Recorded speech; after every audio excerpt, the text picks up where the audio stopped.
Okay. Hello everybody, welcome to the meeting of Arnold's Bequest Charity Board. Today is the 22nd of July 2025. In the event of a fire, please follow instructions and directions to the fire exits and make your way to the assembly point adjacent to the Quick Fit building. In the interest of openness and transparency, the law permits recording and photography to report on the proceedings of council meetings when they are open to the public. No flash photography or additional lighting should be used without prior consent. Anyone wishing to report on the meeting or anyone not wishing to be filmed or photographed should notify the clerk or chair. The meeting will be live streamed on YouTube, therefore please remember to speak clearly and use your microphone, remembering to switch it off when you have finished. As the chair of the meeting, I have the discretion to suspend or terminate the live streaming if, in my opinion, continuing to do so would prejudice the proceedings of the meeting. Improper conduct or disruptive behaviour will not be tolerated. Please raise your hand to indicate your wish to speak and wait for me to call upon you. As chair of the meeting, I will determine the order in which the members will be invited to speak. To ensure the efficiency of the meeting, no member may speak for more than 3 minutes on one item or more than once. Therefore, please make your points as concisely as possible. Please may I also remind you to be polite and respectful towards one another at all times. Please put your phones on silent mode and put them away from the duration of the meeting and adhere to the no smoking policy of this building and its grounds. So item 23, to receive and consider approval of apologies for absence. Yes, Chair. Apologies received from councillors Blowers, Colby, Newsom, Page, Parker, Ray and Youngman with reasons provided. Thank you. Proposed to accept, second by Councillor Pearce, seconded by Councillor Rappensberger. All in favour, please.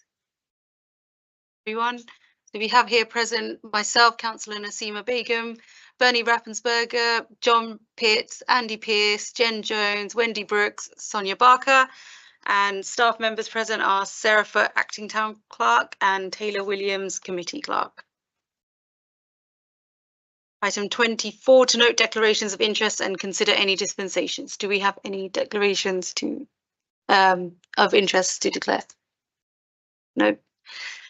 25 then, to consider the draft minutes and confidential note of the meeting on the 1st of July 2025. Councillor Brooks. As we approve. Thank you. Seconded by Councillor Pearce. All in favour, please. Yes, everyone. Item 26, to receive a grounds maintenance report. You'll have seen that that's been uploaded. Does anybody have any comments? Councillor Pearce. It's not on mine. It is. It's the third. That's Arnold's Bequest car park. Yeah, that is the one. That's right. Yeah. I was confused by that as well.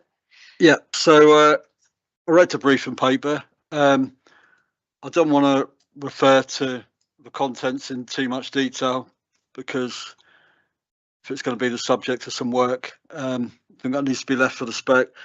But I would just like to suggest the following in light of what has been said, and I'm happy to make this a formal proposal if other members are in agreement, that there's a public announcement by the charity to clarify the position and correct any misinformation that may have been circulating on social media. And B, that we ask our staff to present. They've obviously given us an overview of what would be needed, what's causing it and what's not causing it, and what would be needed to address the legacy issue. So I would suggest that before we make any decisions that we ask our staff to prepare a feasibility paper on the logistics and costs of tackling the legacy drainage works to address that legacy issue, to be submitted for consideration either at the October meeting or at an earlier extraordinary meeting if practicable, and if staff deem it advisable, if it would enable works to be scheduled ahead of a potentially wet winter. And that would be my 2-point proposal. Thank you. Councillor Brooks. Yes, it's going to be, we know it's not going to be cheap, don't we, to rectify it. It is a problem, without a doubt. So I second Andy's proposal. Okay, any other comments? If not, then all in favour, please. That's everyone. Okay, item 27, to note the outcome of a grant application. Sarah, did you want to speak on that? Yes, the town council has awarded the charity board a £10,000 grant. I think that's all there is to say, just to note it. Thank you. So item 28, to consider options for fundraising. Councillor Pearce. Well, obviously there are different options, and we discussed some of them at the last meeting. In particular, you know, where members of the public and other groups could be involved and seeking grants on specific projects. But obviously, in terms of things like maintenance and contingency, they are not things that would generally be eligible for grant funding. And that was in part what the town council had agreed to cover. But with relation to the specific mention of staff doing a 3 Peaks challenge, but there being a setup cost, I would like to propose that the board approves town council staff taking part in the 3 weeks challenge, subject to setup costs being deemed proportionate, and that there be a delegation to town council staff to make that determination. But I would suggest, with the cost to be met from the 10K grant that's been approved by the town council, on the basis that the proceeds from that fundraiser have been pledged to Arnold's Bequest under the staff proposal, and that the outlay on set-up costs should therefore be recouped through the fundraising. And I'm happy to make that as a proposal. Thank you. Councillor Brooks? I've looked at some of the normal places that you can go to for fundraising and grants, which is fundraising, isn't it, for specific projects, particularly for the pond, for example. We seem to have missed the deadline for so many of those groups for this year, but also they all seem to now, certainly Essex and Suffolk coastal heaths, are tied to Sizewell, which is problematic because not only is it Sizewell, it's also within quite a small area. So whereas before we would have been eligible, it looks like now we wouldn't be eligible, but I might be wrong on that. We missed Greenprint Forum. That's today, the deadline, which is a shame because they're really usually a very, very good source of grants. But I do think that fundraising is one way, but I think we have to start looking at external grant providers, and we need somebody on one of our staff to look at that and to find somewhere if you actually apply for some proper money. But the fundraiser is not going to get us enough money. I have no problem with the 3 Peaks or whatever, but it's not going to give us the kind of money that we need for some of our projects. No, and I think none of these things are either or things that exclude any other opportunity. I think they can all be pursued, but equally, even with targeted grant funding, there will be external funding for projects, whether they are ticking the community box, whether they are ticking the environmental / climate box, whatever. But we are unlikely to be able to source external funding, grant funding for contingency, risk management on capital works. There are certain things that we have to cover, this board has to cover as the owner of the land, that are not likely to be eligible for grant funding, and therefore we have to strike that balance. We have to certainly agree with Wendy totally that we have to target grant funding for specific projects that are eligible for funding, but there are some things that we have to manage that are not likely to be eligible for funding, or you know, and certainly anything of a contingency matter. But I totally agree that we need our staff to keep an eye out. And I think in part what prevents us is the fact that our normal meeting schedule is quarterly.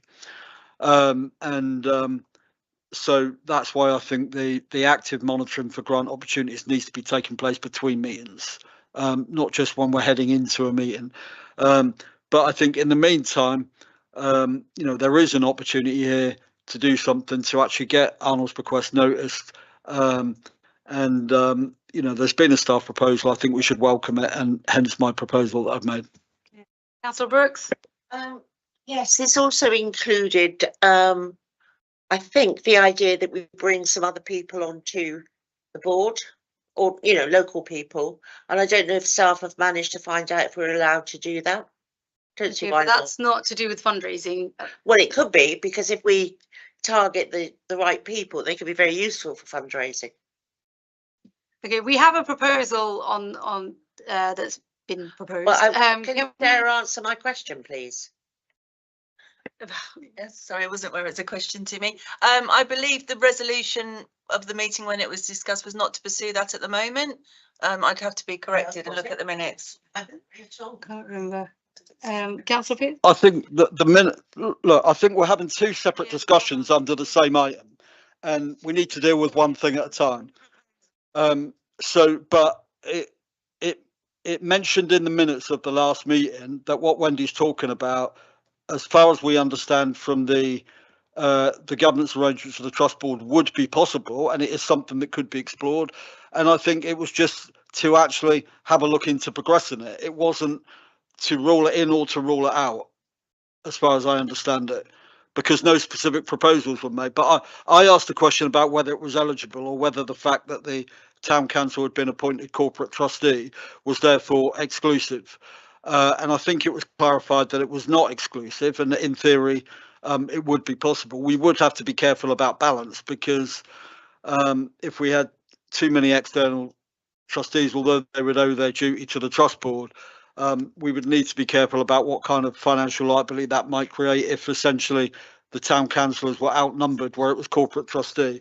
But that is a separate discussion from the Three Peaks proposal, which had been put forward by staff. Neither negates the other, but in the short term, I'd made a proposal to accept that offer from staff, and with a delegation to staff to decide on whether the setup cost was proportionate, and if so, to take that from the Lowestoft Town Council grant on the basis that it would generate fundraising in and of itself, and that setup cost should be recoupable.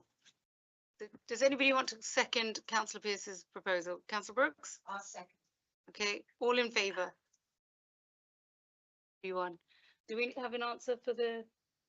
Yes, sorry. I think if I recall, we said it would have to be a change to the constitution, and you would have to change the constitution at the AGM, unless you called an extraordinary general meeting to look at that. So it's a constitutional change, because at the moment the constitution says that the trustees are the councillors of Lowestoft Town Council.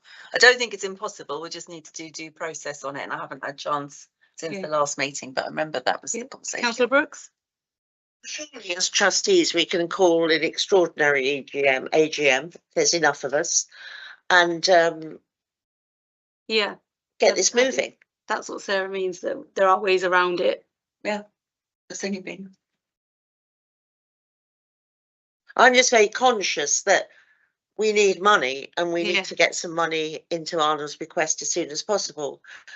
And the Three Peaks challenge is great, but it's not going to go anywhere near to us getting enough money to do the car park.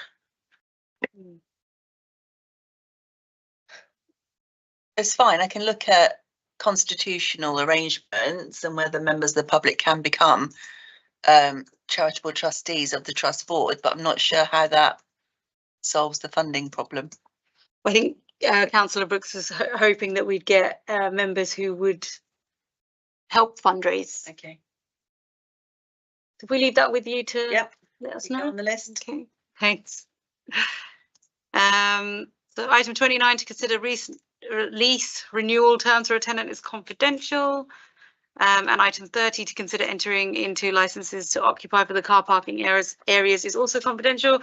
So the date of the next meeting is Tuesday, the 28th of October at 6 o'clock. Items for the next agenda, so that one, what we just discussed. Anything else?